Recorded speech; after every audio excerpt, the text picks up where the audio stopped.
पाकिस्तान या देशावर कोणत्या ना कोणत्या कारणानं सतत नामुष्की येत असते। आता संयुक्त अरब अमिराती अर्थात यूएई देशानं पाकवर अघोषित व्हिसा बंदी घातली आहे। याचं कारण म्हणजे तिथे घडणाऱ्या अनेक गुन्ह्यांमध्ये पाकिस्तानी नागरिकांचा हात असल्याचं वारंवार आढळलंय।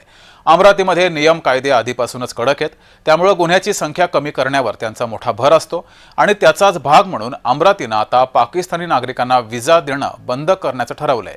पाकिस्तानला याचा मोठा फटका बसणार आहे, कारण पाकमध्ये येणारं परदेशी चलन यामुळे कमी होणार आहे।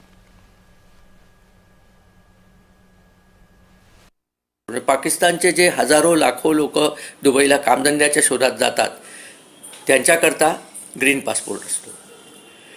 यूएईच्या सरकारने हा ग्रीन पासपोर्टला व्हिसा बंद केलेला आहे।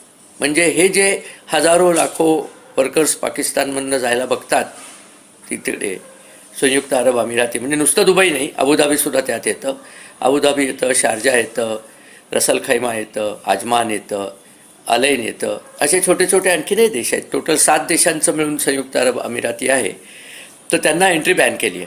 का बॅन केली आहे की त्यांनी असं पाहिलं की पाकिस्तानचे नागरिक तिथे येऊन गुंडगिरी आणि गुन्हेगारी प्रचंड प्रमाणावर करतात। आणि एक विलक्षण गोष्ट म्हणजे पाकिस्तानमधनं हजारो भिकारी तिथे येत आहेत आणि ते फक्त भीक मागतात। म्हणजे पाकिस्तानचे पंतप्रधान सगळ्या देशात जाऊन भीक मागत असतात, त्यांचाच कित्ता पाकिस्तानचे सामान्य नागरिकसुद्धा गिरवतात। आणि याच्याबद्दल सौदी अरेबियाने सुद्धा खूप नाराजी व्यक्त केलेली आहे। तर संयुक्त अरब अमिरातीनं हा निर्णय का घेतला तेही पाहूयात। भारतीयांनंतर यूएईमध्ये सर्वाधिक परदेशी नागरिक पाकिस्तानी आहेत। यूएईमध्ये जवळपास 19 लाख पाकिस्तानी आहेत। मात्र गंभीर गुन्ह्यांमध्ये पाकिस्तानी नागरिकांची संख्या ही लक्षणीय आहे।